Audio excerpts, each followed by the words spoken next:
Another social stigma, or at least what you call a personal stigma that a lot of people don't discuss about, which you touched upon, is the sexual impact. And I think even apart from mental health, I think that's a bigger stigma that I guess 99% or 90% of the patients probably won't discuss. How do you, I mean, what exactly happens in situations like this? How is it different? It's very important that you brought out this question because it's very prevalent. But unfortunately, it is spoken by the person with diabetes only when he has a major problem.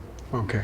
So in men, it starts right from loss of libido Okay. to premature ejaculation to erectile dysfunction, and sometimes fungal infections. In women also, right from poor lubrication to fungal infections to painful intercourse.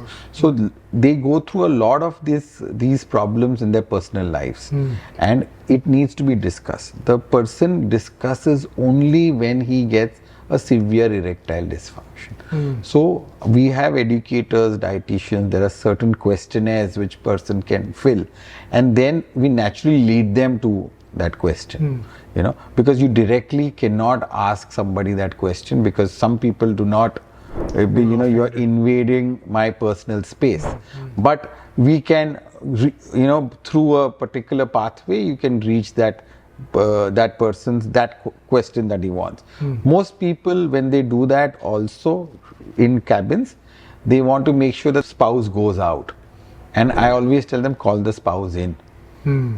Because that's what you want to discuss. Right. But open conversation. it has to be an open conversation. So many a time the person will tell the spouse to, step out of the cabin and I'd like to discuss this with you. No, call her or him in because it's a problem which is affecting the two of you all. Right. And and majority of the time it could be psychological as well.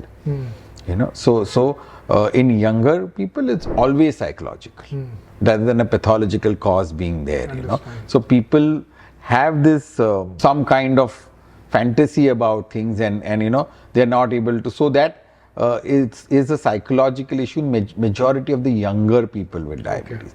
As you grow older, diabetes by itself can reduce the male hormone, which we call as late onset hypogonadism, which can cause some amount of loss of libido and problems like that. So there are problems, there are solutions to the problem. Most importantly, there are solutions to every problem. Right. But that can be spoken only when the person is able to have a conversation.